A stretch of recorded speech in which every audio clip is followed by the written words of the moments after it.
கர்த்தர் இந்த புதிய மாசத்துல உங்களுக்கு பண்ணுகிற வாக்குத்தத்தம் என்னவென்றால், உனக்காய் நான் கிரியை செய்கிற கர்த்தர். என்ன சொல்றாரு பாருங்க, என் பிதா இதுவரைக்கும் கிரியை செய்து கொண்டுதான் இருக்கிறார், நானும் கிரியை செய்து கொண்டுதான் இருக்கிறேன். நல்லா கவனிங்க, நீங்க தனியா இல்ல, மூவர் உங்களுக்காய் கிரியை செய்து கொண்டு இருக்கிறார்கள்.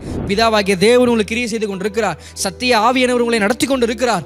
இயேசு அவரும் உங்களுக்காய் கிரியை செய்து கொண்டிருக்கிறார். வசனம் சொல்லுகிறது, வாக்கு கடங்காத பெருமூச்சுகளோடு அவர் நமக்காய் வேண்டுதல் செய்கிறாராம். அவருடைய ரத்தம் ஒவ்வொரு நாளும் நமக்காய் பரிந்து பேசிக் கொண்டு இருக்கிறதா. உங்க பலனால சில விஷயத்தை செய்து முடிக்க முடியாமல் இருந்திருக்கலாம், அல்லது நீங்கள் எதிர்பார்த்த மனிதர்கள் உங்களுக்கென்று சில உதவிகளை செய்யாமல் போயிருக்கலாம். நான் சொல்றேன், உலகம் உங்களை கைவிட்டாலும், மனிதர்கள் உங்களை கைவிட்டாலும், இந்த புதிய மாசத்துல கர்த்தர் உங்களுக்கு ஒரு நம்பிக்கையை தருகிறார். என்ன தராரு தெரியுமா?